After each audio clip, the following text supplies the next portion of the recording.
audience, and welcome again to the Drought Ad Hoc Task Force meeting. Supervisor Paschak and I are hosting it, and Josh is running it. And we have some updates today that I think you'll find interesting. And as we look outside at the beautiful sunny weather and autumn, which definitely we enjoy, but we're also wondering when the rain's going to show up. And Supervisor Paschak just told me that rain may be on the way. So anyway, I will put away the pleasantries and we'll get down to business here. Supervisor Paschak, do you have anything you want to add? Oh, just thank you, everyone who's showing up today. We hope to use this time effectively, and let's get going on it. All right, well, this is our agenda. And I don't know if Howard Dashell is on the call or not. Let me just see. There is somebody from the Department of Transportation, but I'm not seeing Howard's name. I can go ahead and provide the update as far as I'm aware. The good news is that the supply on the coast has not been overdrawn. In fact, there's abundant supply in the reservoir at Fort Bragg. So that's allowed us to pause the hauling, the trucking of the water, which is able to be restart as needed. So we're in continuous coordination with the city, the team, John Smith and his people, the Public Works Department in Fort Bragg continue to be great partners for the county.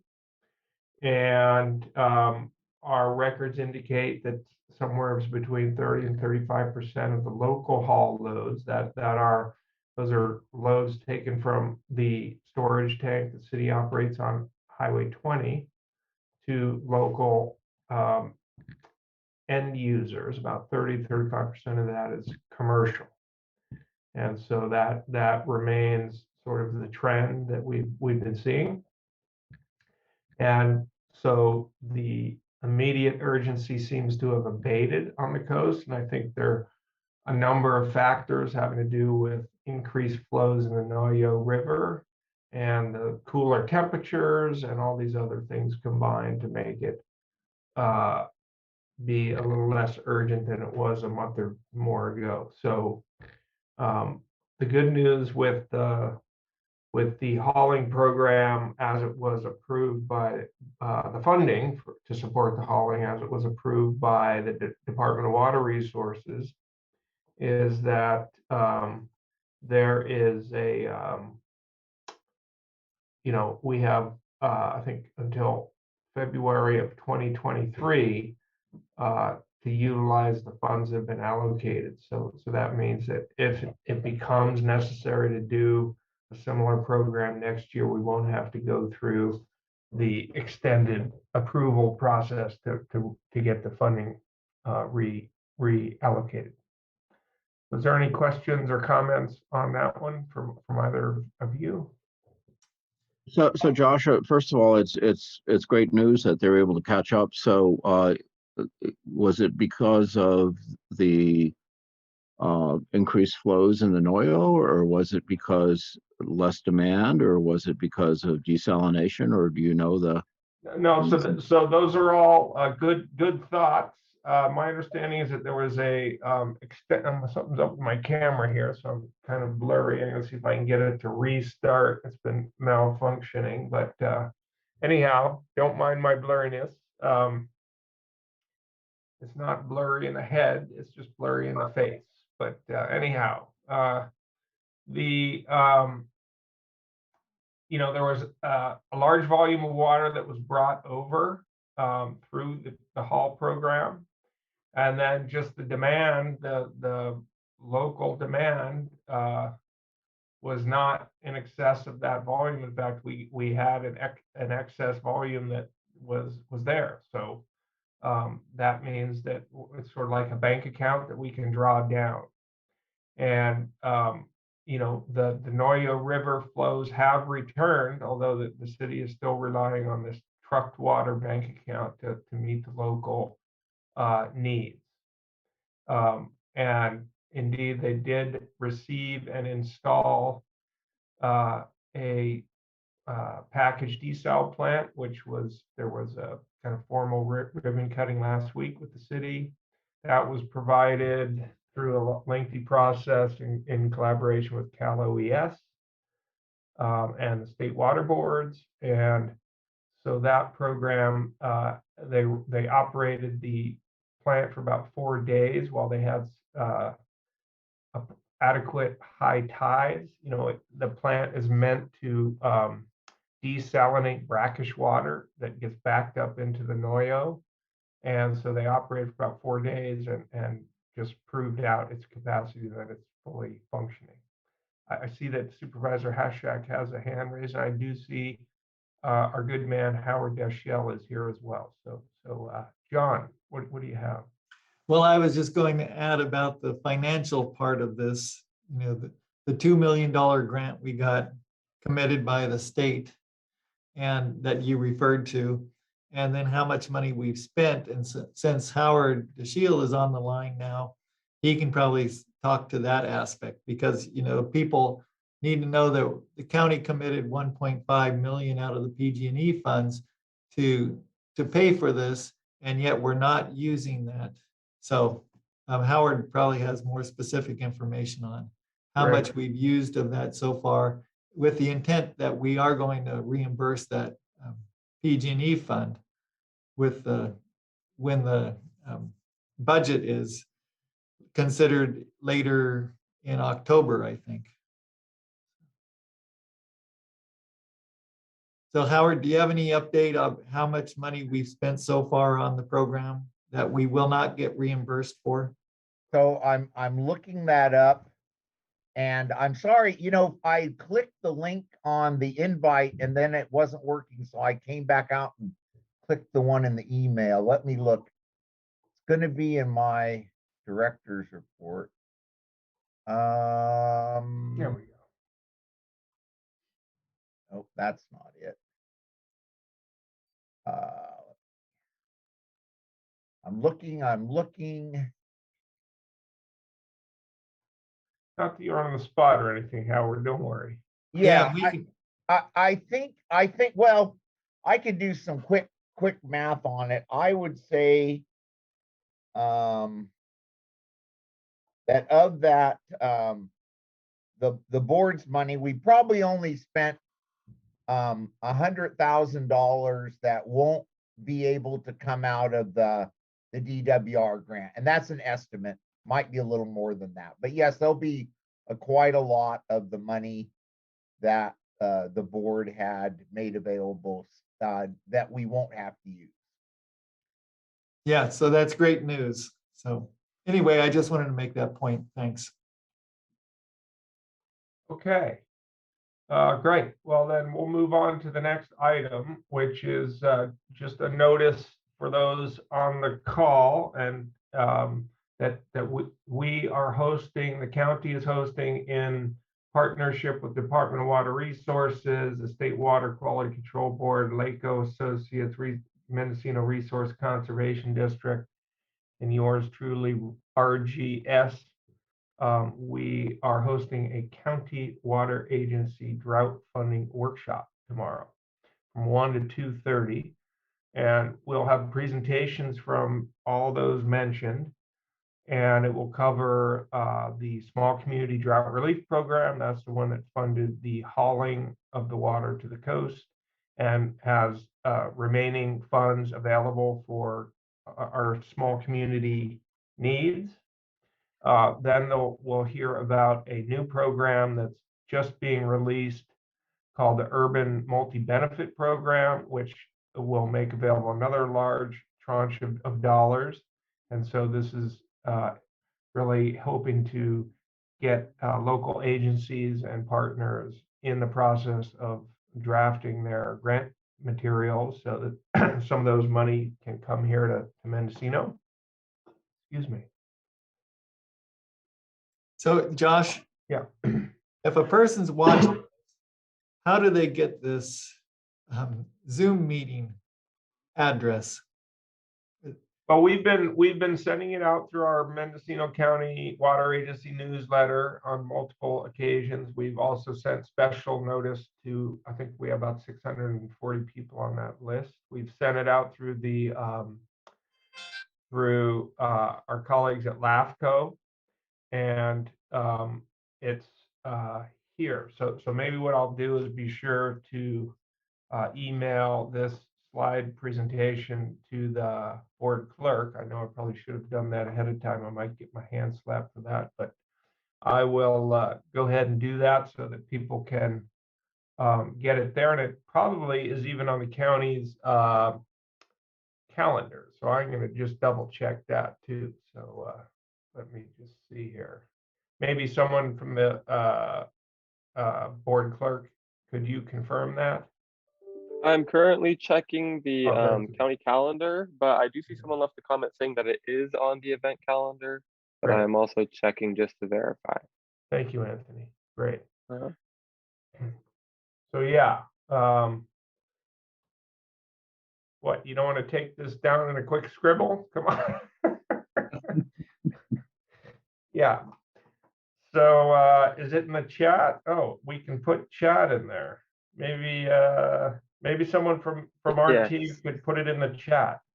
it is. So October 15th, the Mendocino County Water Agency Drought Funding Workshop from 1 to 2:30 is on the county website. Great. See, we're doing what we're supposed to. That's great to know.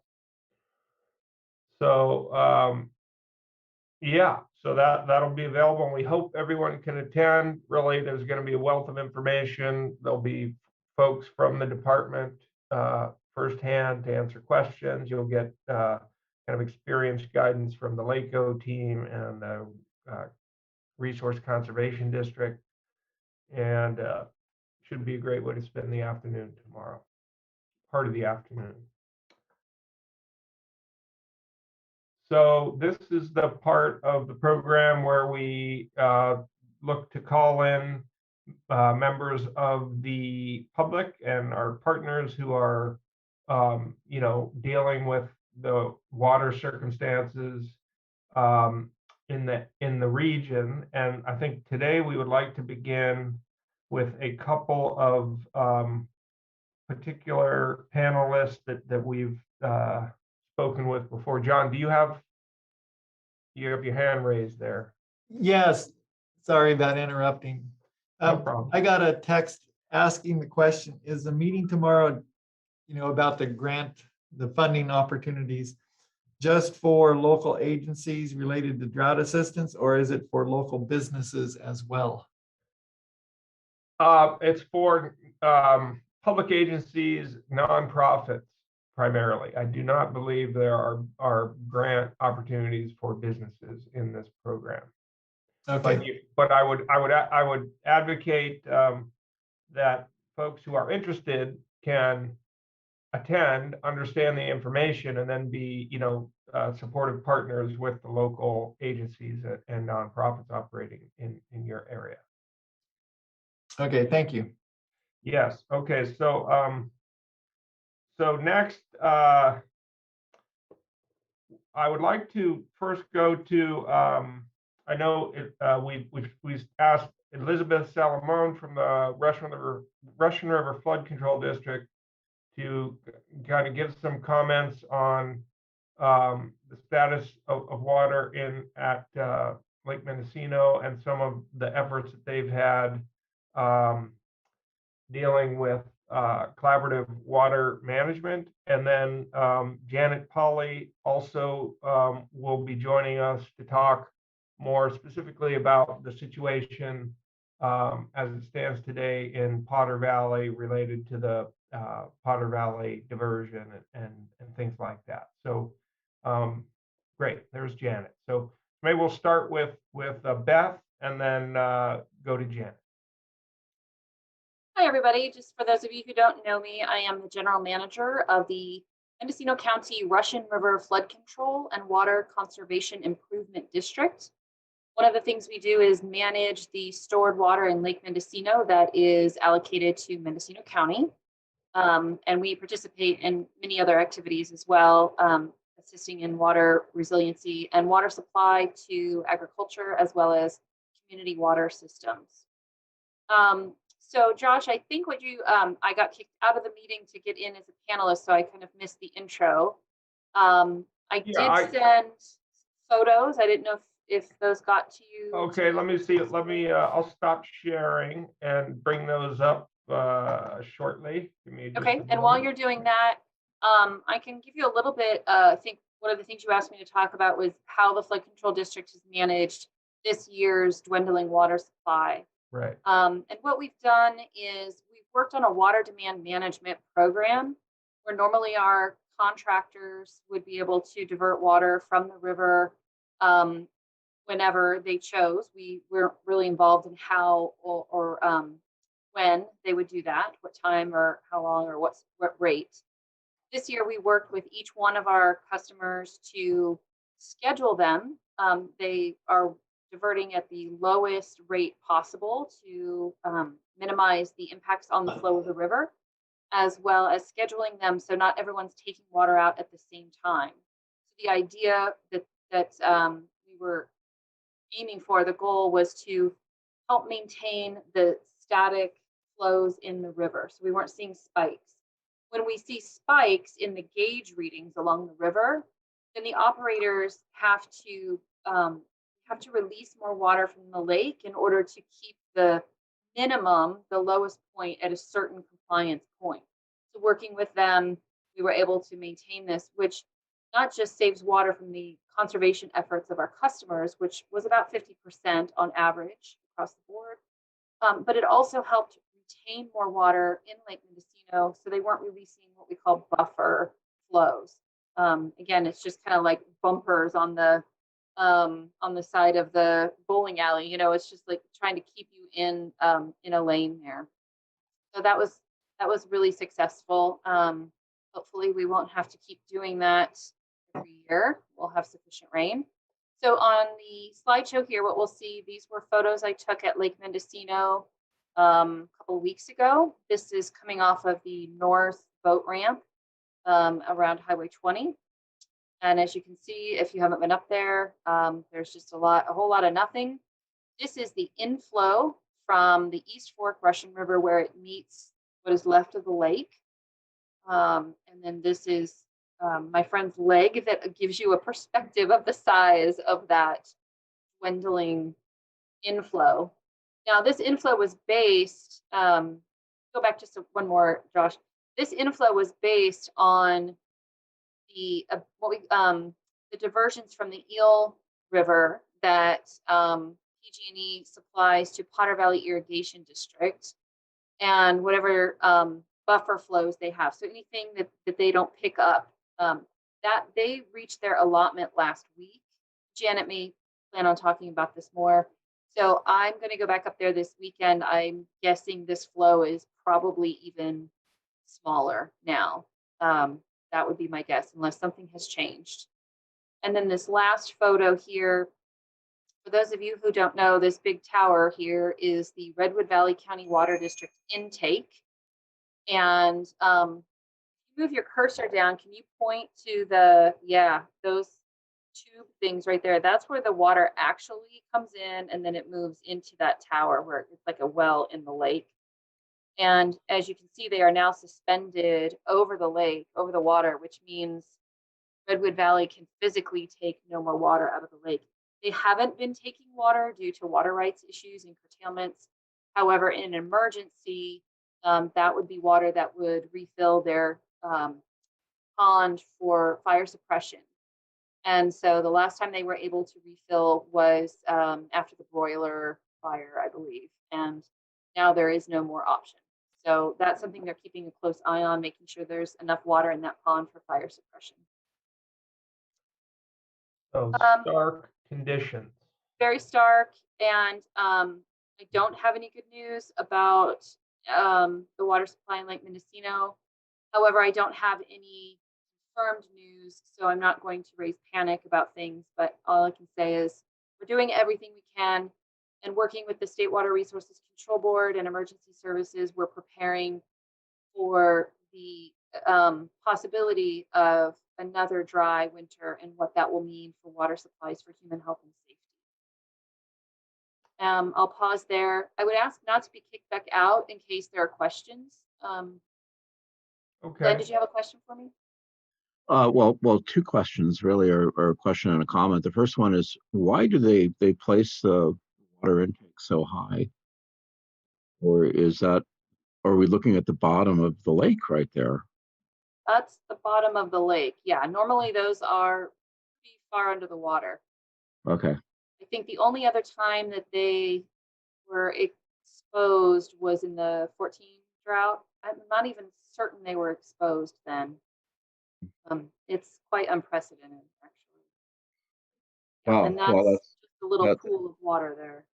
yeah, that's disturbing. And the other thing that's not so good news is I subscribe to Professor Gregory Jones' um, climate uh, forecasting service that he does, the private one. That he gets information, and I did forward copies to some of you. Some of you may have seen it, and it looks like we're going to be kind of on the dividing line of where it's likely to rain this coming winter. So it's a little uncertain whether we'll catch uh, some of the normal rainfall, which the Pacific Northwest is kind of anticipating, or whether we'll be in the drier zone of California that doesn't get very normal rain. So he's predicting a La Nina year, and Greg is pretty accurate. So I tend to believe what he has to say. So pointing to the importance of, continued action and certainly planning and implementation of projects and pursuit of funding. So all of those are, I think, remain critical items Yeah. to keep in focus. And what I would add is, in case there's members of the public, general public, like, hey, what can we do about this? Staying informed is great, but there are some things that you can prepare for the future, which would be, efficiency in home use. So water efficiency appliances, switching from lawns to drought tolerant landscaping, looking at gray water conversion kits. And I think the Sonoma Marin Saving Water Partnership on their website, I think they have a fair amount of free webinars on those types of things. There's a lot of resources out there. The County Water Agency links in that newsletter that Josh puts out. There are links to websites with resources. So there are things that can make a significant difference in your home. And if everyone is doing that, or a majority of the people are doing that, then it can make a difference in the overall consumption on the consumer side. Great. It's just a little thing for people to feel like they have a little more control over what's quite out of our control. Indeed. Supervisor McGordy.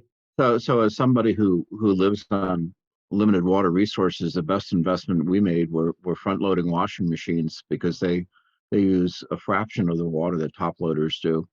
The top loaders in the olden days used to use about 40 gallons per load, and the front loaders use about 8. So if your machine is old and you're on a limited water supply, you might think about replacing them. Thank you. Okay, any other comments from the committee? Questions? No. Okay, maybe then we'll ask Janet to talk a little bit about the little bit farther upriver there, the situation in Potter, and what's happening with the diversion and the supply and all of that story. Thanks, Josh. Thanks, everybody. I'm glad to have an opportunity to talk to everybody again about the situation we're facing. As far as the Potter Valley project goes, I have 2 things I'd like to discuss. One is with regards to the licensing and some action that's been taken by the Federal Energy Regulatory Commission. As most of you know, we have a partnership that's been working for nearly 2 years now to try to find a way to license the project and that diversion, since Pacific Gas and Electric withdrew their notice of intent to do that. A while ago, about a month and a half ago, we actually asked for an abeyance in the process. That means a pause, so that we could find funding that we currently are looking for and need to have to answer some really basic questions regarding how this project would work going forward, depending on what the project plan ends up being at there. And FERC came back to us on the 24th of September and granted us an abeyance until April. We had asked for May, but they also told us that they wanted us to file a final license application by April 14th, 2022. And that date is important because it's actually the day that the Potter Valley Project 50-year license expires.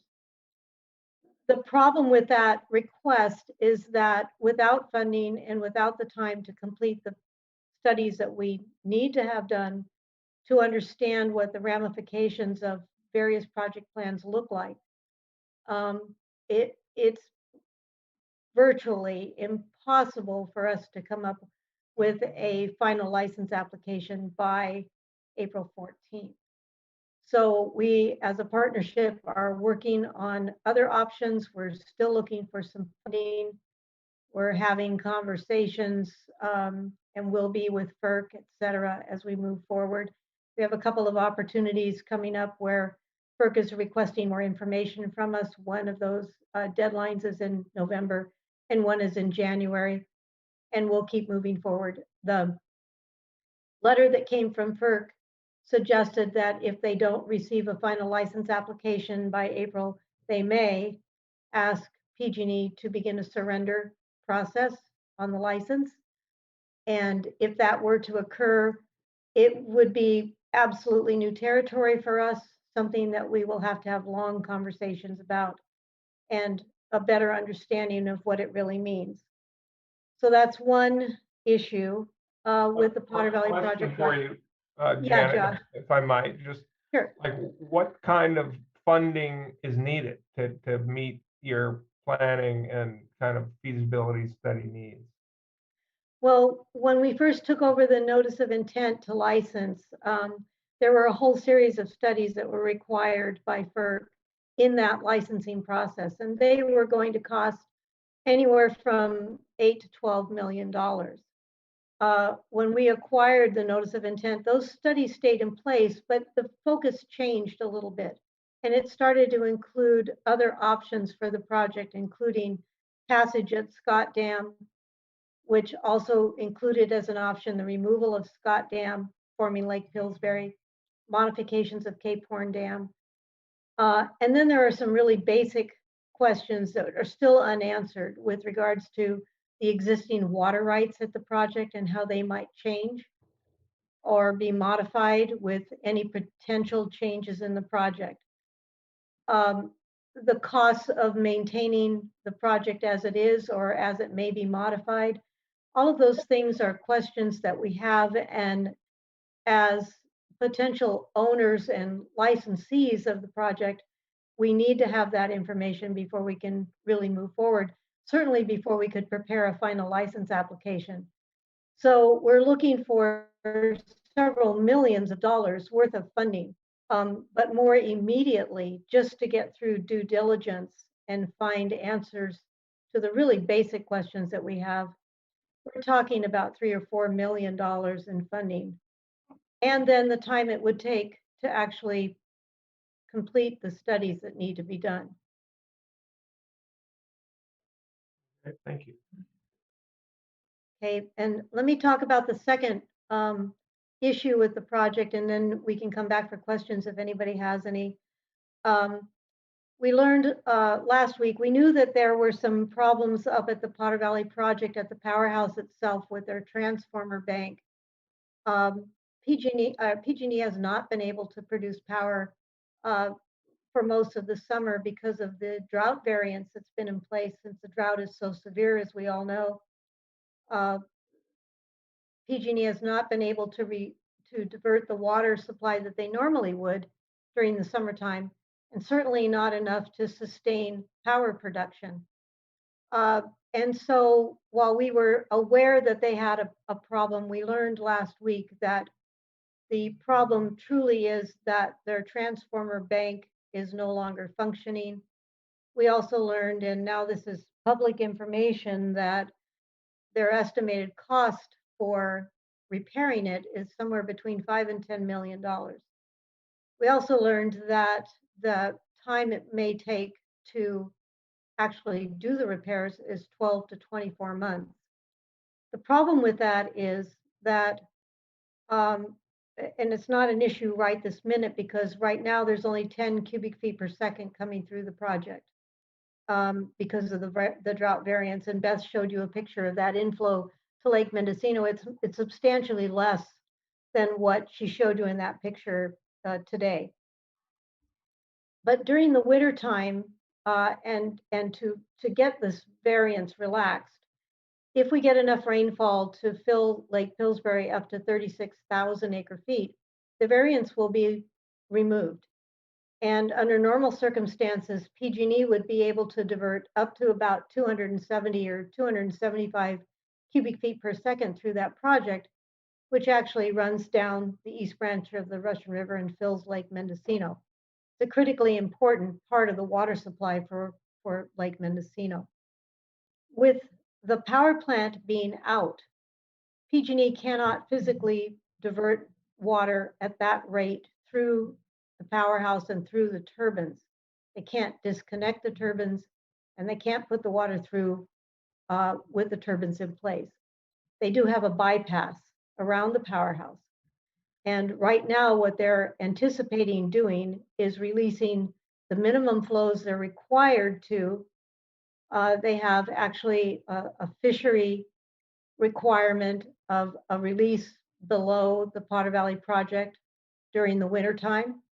And they have a contract with Potter Valley Irrigation District to divert a very small amount of water all winter. That total volume of the diversion would be 45 cubic feet per second for the entire winter season, whereas normally they would be diverting at good high flows on the Eel River, again, about 270 cubic feet per second. So if we were reduced to 45 cubic feet per second all winter long, we're talking about a substantial diminished inflow to Lake Mendocino, maybe along the lines of about 8,000 acre feet. Much, much less than what we need to have in that lake moving into the spring next year. We're having talks with PG&E, looking at potential ways to divert through the bypass more flows, and hopefully we have a call coming up next week with them between water purveyors and PG&E so we can voice our concerns. And we'll wait and see what the decision is moving forward. But it is a serious situation, and we're hoping that we'll be able to work with PG&E to realize more than what they currently believe is going to be their minimum diversion.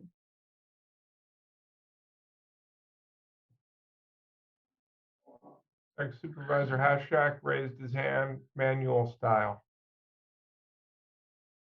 Well, Janet, thank you for that update. You know, it certainly sounds dire. It doesn't sound like PG&E would replace the transformer. So I mean, do they have any interest in putting out the 5 to 8 million or that amount of money to get that working again? Well, Supervisor, we just don't know the answer to that question. We don't even know, as far as we understand, PG&E has not notified FERC of this situation. And we're not sure what they're required to do under the license. I mean, the project is still licensed for hydropower production. Those are some of the things that we have to talk to PG&E about moving forward. You know, there is the other option, of course, for wind flow to Lake Mendocino is the little watersheds, natural watersheds that are above Lake Mendocino, including Cold Creek and Little Potter Valley itself. And so if there is significant rainfall and we get significant runoff, those two little watersheds will contribute something to Lake Mendocino. But we know that historically, Lake Mendocino needs that Potter Valley Project water to fill in about 8 out of 10 years, if you look at historical rainfall data.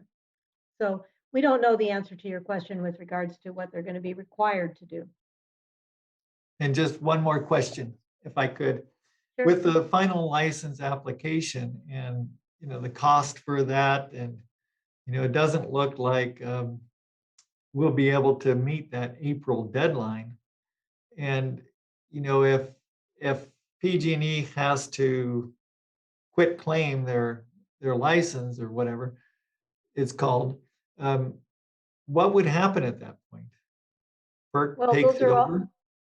well, those are all questions that we don't have good, clear answers to yet. Under a license surrender proceeding, it's our understanding that the negotiations regarding the future of the project are between the current licensee, PG&E, and FERC.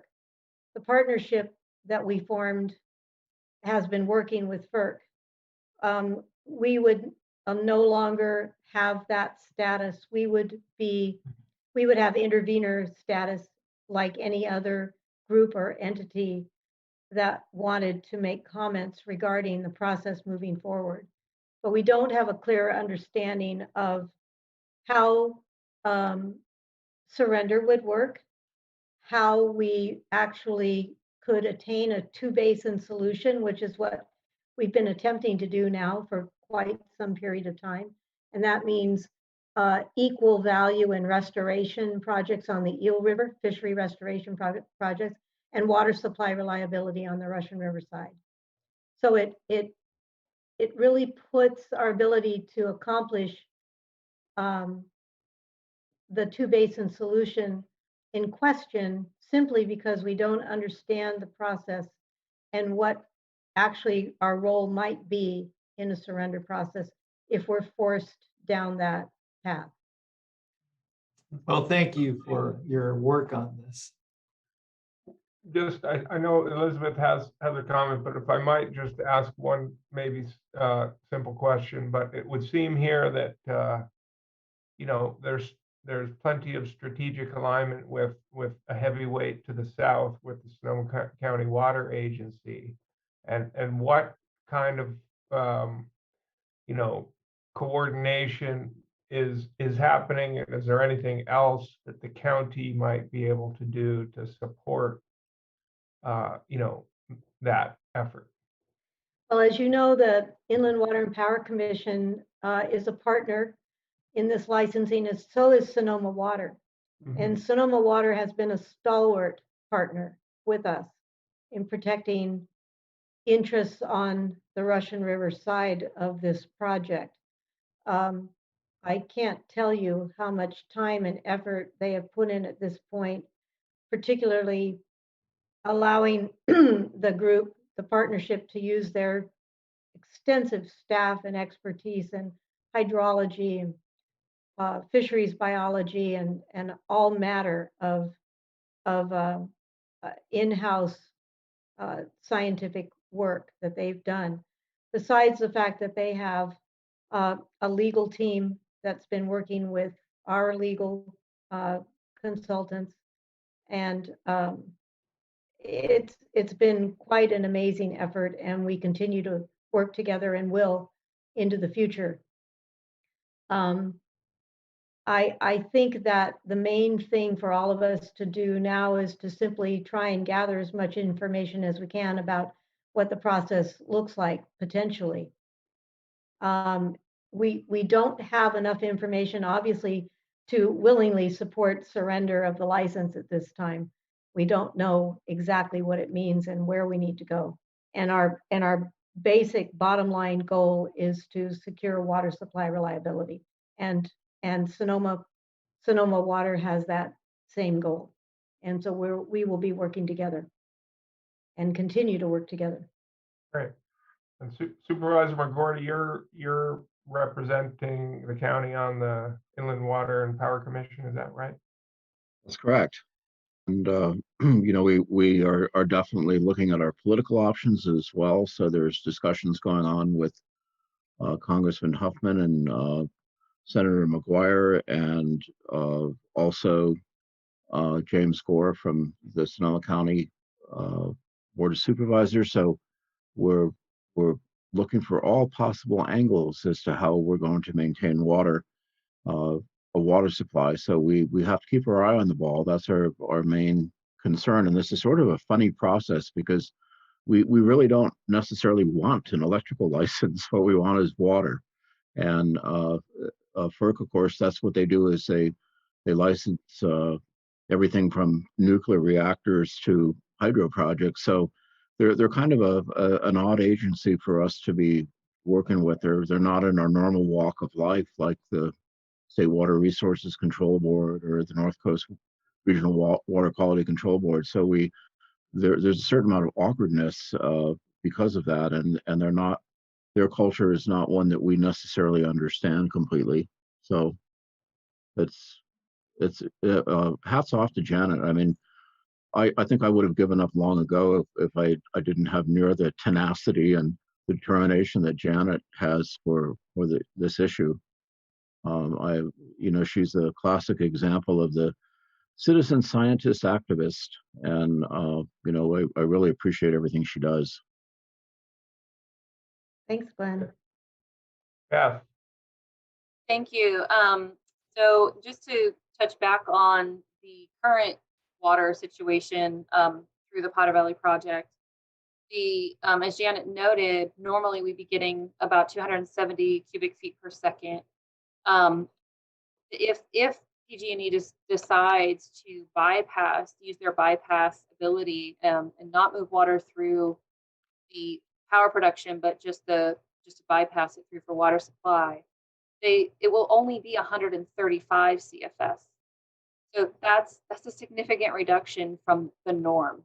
That's about as good as we would get this year, right, Janet? That's correct. Right. Yeah, that's correct. Yeah. So, and then you mentioned the 8 out of 10 years. Janet, can you repeat that again so people that? Well, you know, I mentioned Sonoma Water's massive efforts on this process. They've done modeling of this project and the flows through that project historically. I mean, when you do a model, people think that you're predicting what's going to happen in the future, but you're not. You're using data that you already have and putting a layer on it. So for example, if you take the last 100 years and you say that the Potter Valley project doesn't exist, but Lake Mendocino does exist, Lake Mendocino would not fill in 8 out of 10 of those modeled past 100 years. So that gives you an idea of how important the diversion really is. And some folks will say, well, that's easy to fix. Let's just raise Coyote Valley Dam. And I'm not suggesting that we don't raise Coyote Valley Dam, because I think that's something obviously that we've been looking at for a long time. But just raising Coyote Valley Dam without having a water supply to fill it with makes it an expensive project that might not result in the kind of water supply reliability we might expect. If the diversion remains in place, or at least if we have wintertime diversions through that project at full capacity of that tunnel, we can fill Lake Mendocino. It's a problem, and of course the biggest problem is that we've all become dependent on a man-made system that includes Lake Pillsbury and a tunnel and Lake Mendocino and on down the river, and it even includes Lake Sonoma in terms of the overall man-made system. It's a matter of keeping it intact, keeping it running, or if we can't, finding some kind of an alternative. Right. tricky situation indeed. So I just wanted to touch on that and then add, so, you know, if 8 out of 10 years, the lake would not fill without the diversion from the power generation, this year, even if we have heavy rainfall, we're still looking at what it would take to reach some sort of, various levels of recovery, because it might take 8 to 10 inches of rain to even really begin to see that water in the streams and the rivers as, past the point of the, just being absorbed by the soil, right? There's just unprecedented conditions right now. And so the flood control district is working with Sonoma Water Agency. We're trying to identify the storage recovery targets so we can have an idea of that here. And then also looking at what the thresholds for stored water are for next year. So we have to get a certain amount of water in order to be able to actually store it and to get us through the summer use for 2022. And that would be, human health and safety supplies is a priority, of course, and then for the rest of the community as well. Great. So, Well, thank you for that work and for keeping us in the loop. I know this was a topic that the supervisors were interested in hearing about, and I know that we will continue our regular communications in the event that things get even trickier, but we're hoping they smooth out a little bit, but we shall all see, won't we? Just to keep us moving along, we have other folks from around the county who may have news to report. And so I'm kind of looking at our attendee list. Is there anyone there from the coast cities, Fort Bragg or Mendocino or the South Coast, who could speak on the conditions in their town or city or village? Please raise your hand. Let me see if I can. If there's no urgent news to report from that, what we already reported on the Fort Bragg status, then we would move along. Let me see. Okay, and then Anderson Valley. Is there anyone from Anderson Valley who might want to give a status report? Looks like Francois is there. Maybe we can get a quick update on the Anderson Valley situation from Francois Kristen. Can we let Francois into the, there we go. Okay. Currently joining. Okay, thank you, Anthony. Francois, what say you?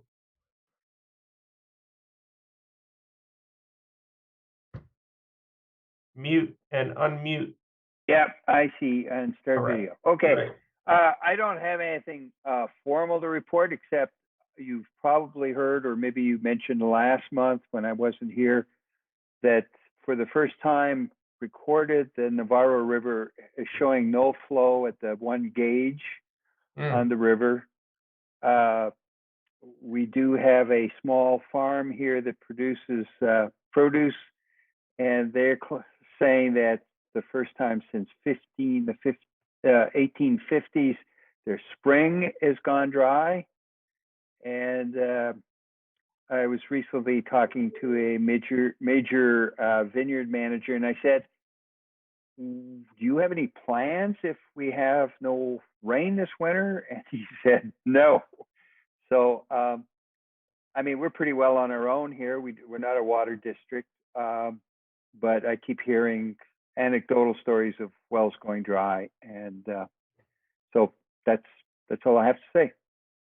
Thank you for that update. Yeah, and those are critical markers of the severity of the moment. I think this question that seems to be, resonant with most people is around, what's going to happen if it doesn't rain this winter, and where are we going to be at next year? So I wish I could tell the future, and maybe our professor friend with the high-tech weather predictions is going to help us there, but we will pray for rain and take some of the actions that have been suggested before, and I think that's again points to the urgency of strategic planning and action and organizing and pursuing funding. So it seems like those would be high priority items to keep on the radar. Supervisor Haschak. Well, Francois put into the chat box that question about the water, and if it's not going through the, the transformer through the project, then what would happen? Would it accumulate in the backside of it? And I think the answer is that it would just go through the Eel River and flow north, and stay in that channel, Yeah, Right. thank you. that watershed. Okay.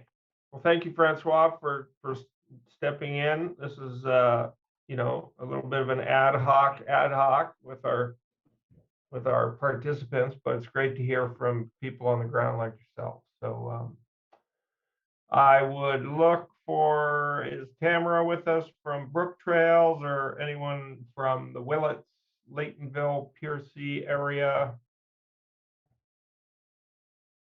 And then Covelo. Is Jessica here? There's Jessica. Let's see if we can get Jessica Stahl-Otto into the webinar here.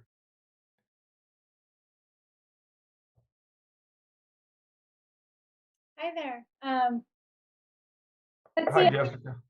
Up here in Covelo, we are moving forward slowly with our small group of people, the two of us, on a vulnerability assessment. One of the things that we're doing this month is we've connected with the Rural Community Assistance Corporation, RCAC, and they will be coming up next week to do their first well assessments. We advertised 2 different programs to get our community to sign up, and that is a well assessment for wells that are still producing, and they check the well to the house, like basically well to faucet, and give the people a report on that. And in doing that, we're partnering with them, and they're going to provide us some information about the wells too, just like basic information, so that we can start getting a sense of what's out there, how people are doing, how shallow people's wells are or deep, and start mapping that eventually. So that's exciting that we have like a handful of people signed up. And then 2 people contacted me about their wells being dry, totally dry. And the other program that RCAC offers that we're promoting here and helping people connect with is a dry well program where there are grants available for low-income households, and loans available for people who make more than the cutoff line. And so I'm going to work on making sure that people whose wells are going dry are signing up for that as well. And then one of the other things that came up, in the last district meeting, we also talked about water trucking, still an issue, just to make sure it's still on the radar. It's on the radar. You'll see our next slide. Excellent.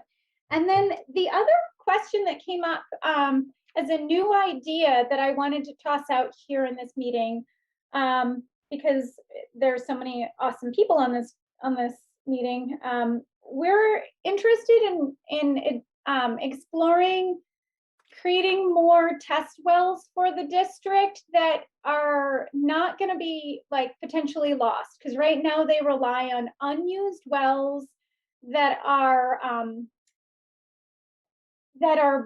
private property. And so one of the things where we'd love to explore with the county is there a way to develop a handful of test wells strategically placed throughout our aquifer that actually are on county right-of-way property? So I know Howard Dashiell was here a little bit earlier, since he's wearing both of those hats. I kind of wanted to plant that seed of an idea if Howard is still here, and we can follow up with that idea afterwards. Or if anybody has any ideas of how we go about that, you can connect with me afterwards and share that as well.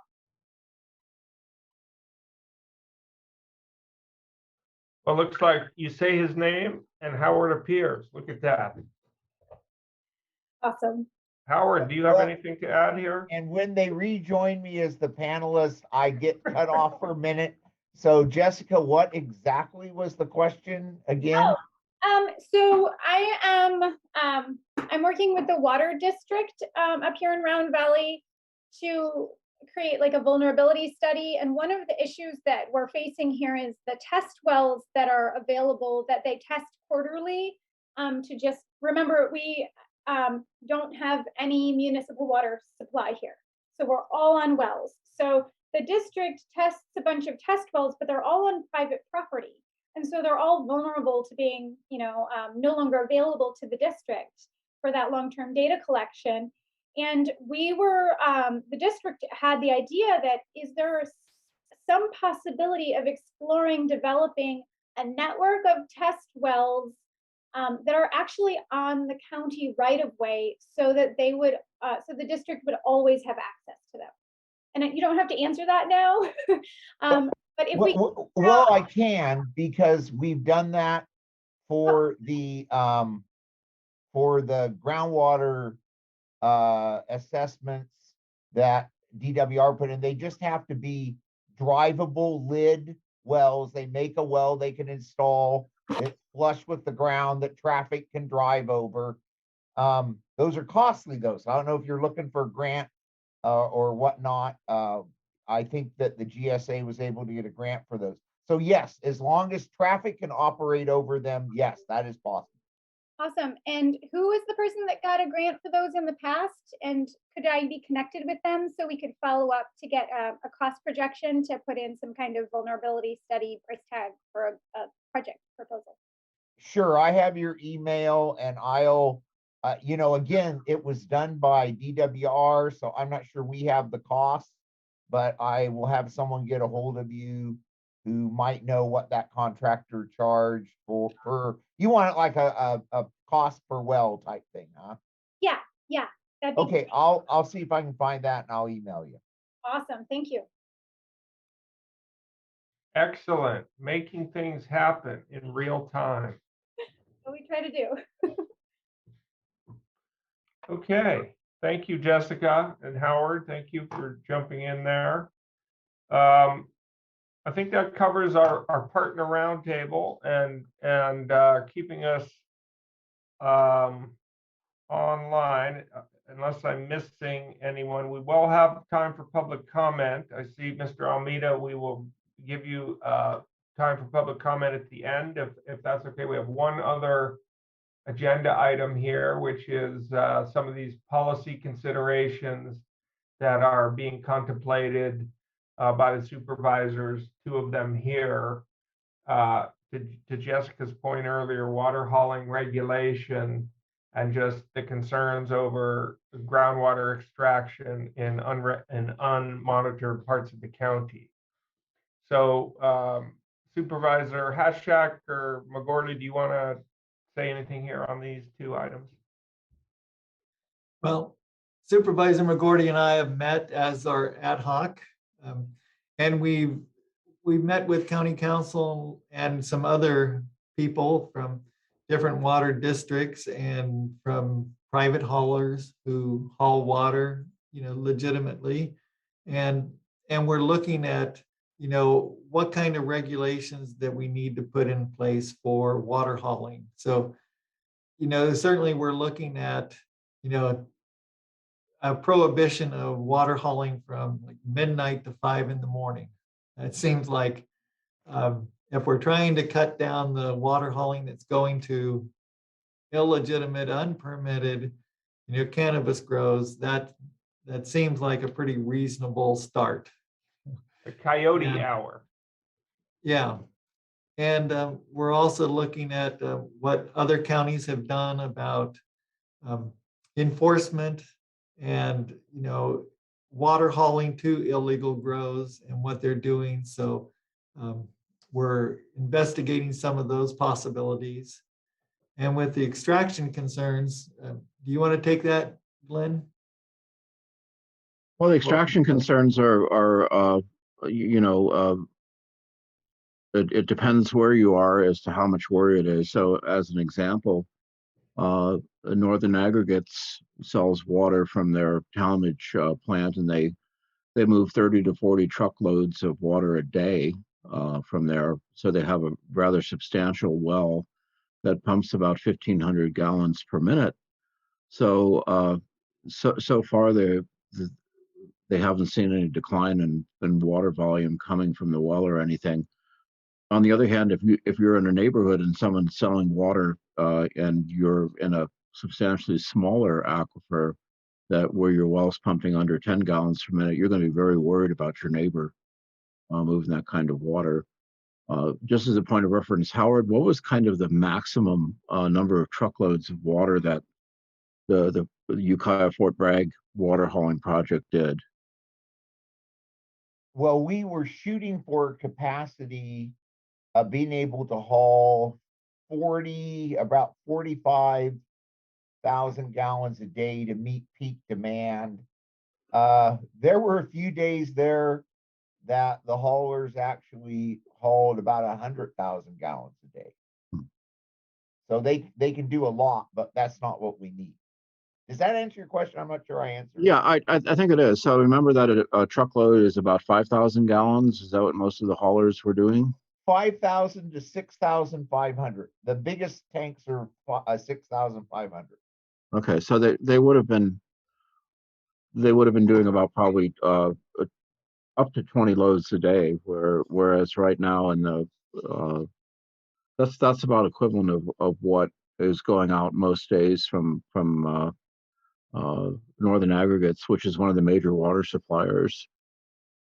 So it just depends on our water sources to how much you have to worry. The other thing that right now we don't really have any kind of a business license required if you're a private person selling water. If it's not specified what it's used for, if it's going to be for human consumption, then you're supposed to have your water tested and you're required to have a business license and also a license with the Department of Environmental Health that it's been tested and it's a approved water source. So there's potentially some people who are not following those guidelines.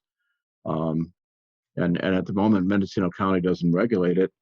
We're not excited about the prospect of regulating either because again, staffing it becomes a problem, and that's what we're finding as we think about, okay, can we regulate where water goes to cannabis producers? We can certainly outlaw it, but enforcement continues to be a really big obstacle because the sheriff's department is spread so thin. The highway patrol typically is in charge of regulating trucks, and they usually are not interested in enforcing local ordinances. So these are the challenges that we're finding as we're researching what realistically can we do. Supervisor Haschak, I guess you had a little interaction with Lake County, which has an ordinance, and maybe you can explain that to everybody. Well, Lake County has the same issues that we have with the lack of sheriff deputies out there on the roads, being able to monitor these situations. So they've kind of gone to if code enforcement is at an illegal grow and they see a water truck there, then they can fine them. But other than that, they're not going out proactively and looking for those situations. They're trying to prevent them. So it's really if they kind of stumble across it, is where the penalty comes in. And I did have a meeting with the lieutenant commander of CHP for the Garberville area, which controls the whole northern part of our county down to Willits and Covelo and all those parts. And she said that she wasn't really interested. I think if I can just paraphrase, they're not going to do our kind of enforcing our rules, right? They have enough rules of their own. And if there's an illegal water truck that's not permitted, yeah, certainly they can pull those over. But, if we say, oh, you can't haul water in the middle of the night, you know, they're not really gonna try to enforce that. Yeah, and so enforcement is really a huge problem for us, and it's unfortunate because last night I attended the Redwood Valley MAC, and we're listening to discussions about trying to create a cannabis cultivation exclusion zone, and one of the things people really object to are water trucks running around the clock.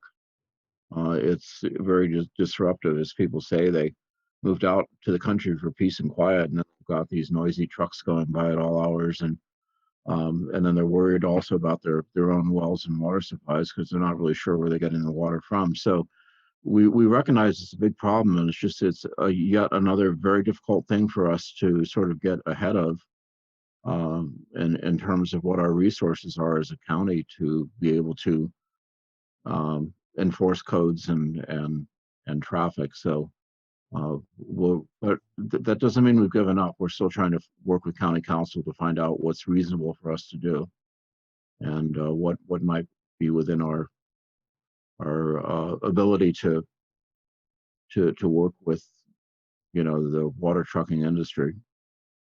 You know, it comes down to there would be good actors that would do everything that we'd ask, that would you know, keep a log and you know, possibly not sell to illegal growers. But there's always going to be somebody that's going to recognize a niche in the market and say, well, that's exactly who I want to sell to, because I know the county really can't regulate this very effectively, and I'll just get a little bit more money for taking the extra risk. And you know, we know that's going to be something that happens, unfortunately. So you know, it's unfortunately not as easy as we would like to see regulated. I think that's the conclusion we're coming to. And when we're looking at extracting the water, you know, I think one of the things we're realizing is that there's not that much information on some of the aquifers outside of the Ukiah Valley. Maybe some, you know, old studies going back to the 80s or 90s, but you know, we need kind of current information, and it would really help to kind of look at what's happening and know, you know, how much is being extracted and what an aquifer can really handle.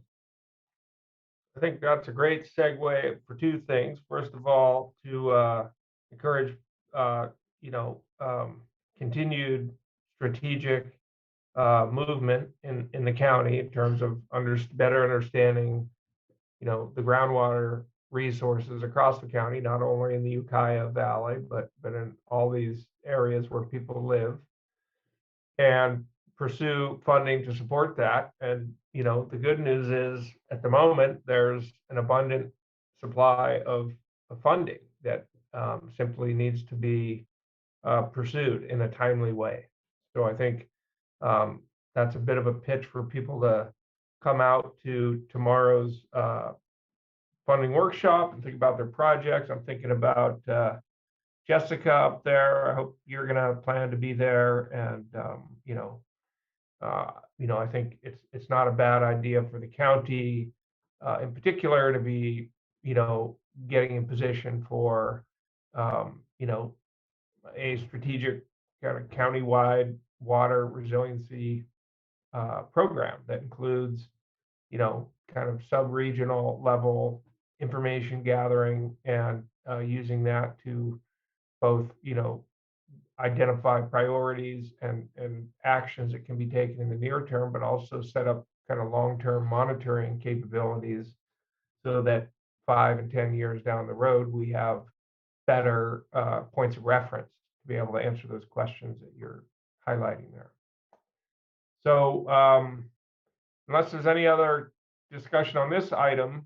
There's a question, Josh, that's in the question and answer. Okay, let's do that. So this is from the grand jury saying, can the county add water truck regulation to the statewide legislative platform and ask for legislative support and solutions? Yes, I think that we can. And I might also add that one of the other things that will probably change too is that we, with our cannabis ordinance 10A17, there probably will be an interest in making sure that in the future that any new permits won't be given to someone who requires water to be trucked in order to grow. Certainly that's something I would support. I'm sure Supervisor Hashtag would be interested in supporting that as well. So, John, any thoughts?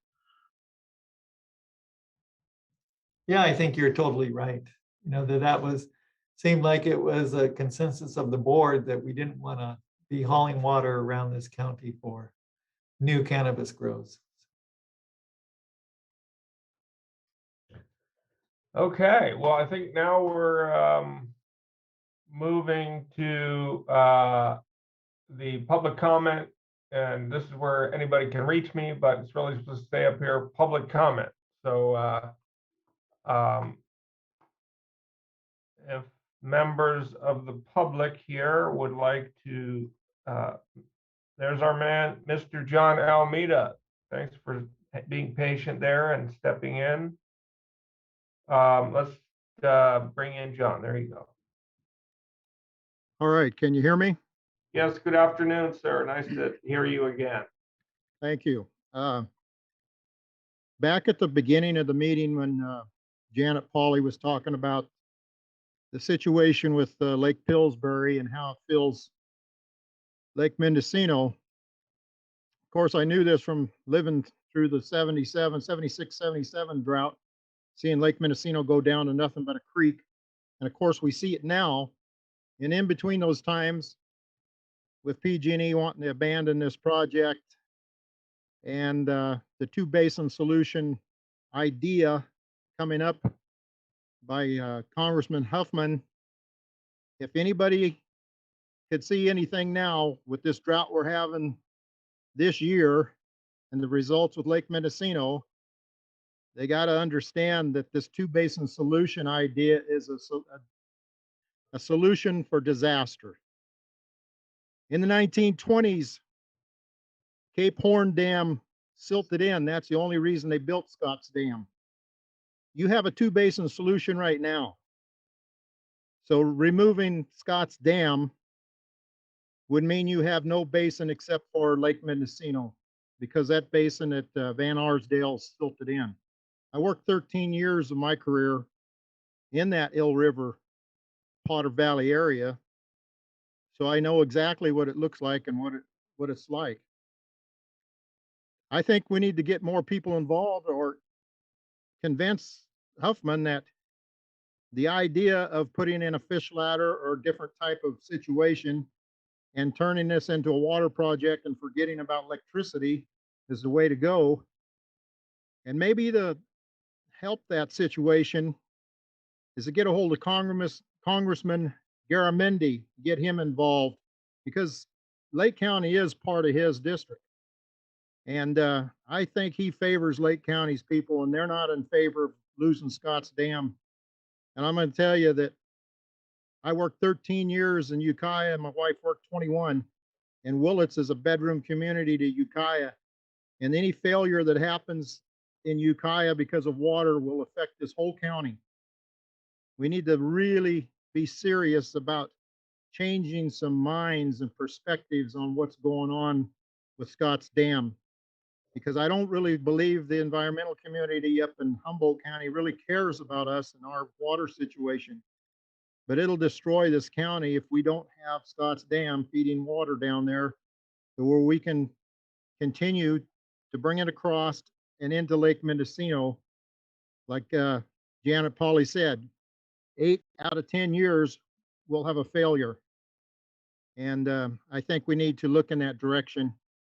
And then as far as the water truck situation goes, I don't think there should be any water trucks delivering to any grows, period. That should be written up in your cannabis situation ordinance. There should be, the idea I gave to John Haschek the other day, it's like the best fishing spot you ever had is going to find out where these trucks fill up at and follow them out to their grow site. And when you check the numbers, whether the address or GPS coordinates, whatever it would be, and you find out that that is an illegal grow, put it on your bust list and give it to the sheriff. There's $600,000 that just got given to this county. Hire one extra person to go around a couple days a week in each place that draws water and ships it out by trucking. That way you don't have to worry about regulations on trucks. You just go make the bust where they need to be and the water situation will disappear. Thank you. Well, you, John. thank you, John, for your comments. I agree with a lot of what you have to say, which is, we're very concerned about having a water supply, and it concerns me too that we talk about diversity, equity, and inclusion, and we're not hearing from Lake County in the process, and it's something that we have to be, in the end, will be discussed. I know it will. We simply can't take down a dam without the neighborhood weighing in on it. So I think under the best of situations, even if the dam is scheduled to be taken down, it'll be years. And many of us on this call probably won't be here to see it happen, even if it becomes a plan. So 40 years is an estimated time. If they decided tomorrow they wanted the dam down, that's a guess about how long it would take to be resolved. The dam has also been very useful for providing water for fisheries. So that alone is another reason to really ask the question, are you sure you want to take the dam down? Because we're right now, FERC is requiring critical flows for fish. So if the dam wasn't there, how do you maintain a critical flow for fish? I guess the hope would be if the dam was gone, that there would be still natural flows that would take care of it. But it's one of the things that I wonder about out loud. So. Okay.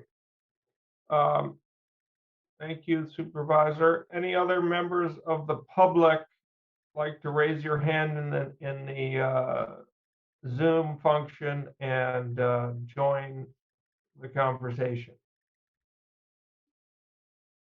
Going once, going twice, hearing none, seeing none. We can go ahead and close public comment, and any other items for the good of the order? Well, just a reminder of the grant workshop tomorrow. I think that will be really useful for people, and hope people show up and learn something, because I think that we're putting a lot of good energy. Josh has worked really hard in getting a stellar lineup of experts to help people write these, the grant funding applications, learn how to do it. So I hope people take advantage of this. And I just want to thank all of the participants in the call today. And your concern for your community is noted and appreciated. And this is how change takes place. It begins with a small core group and it spreads out from there. So we're really thankful that you're participating. Okay, well then, with that, I'd say we call it a wrap. I just will acknowledge too, Supervisor, thanks for the comments. It has been a team effort putting together tomorrow's program. All the folks with the logos there, Jordan Blau from Lakeco, all the Department of Water Resources team, Elizabeth who's here, and Deborah Edelman at the RCD, Patty Madigan. So a lot of community engagement in bringing this together. It should be a good program. Again, it begins at 1 o'clock tomorrow. And until then, we'll call this a wrap. Oh, it looks like you have some more to say. Go ahead, sir. Go Giants. And then go Giants. Hear, hear. All right. Thanks, everyone. Thank you.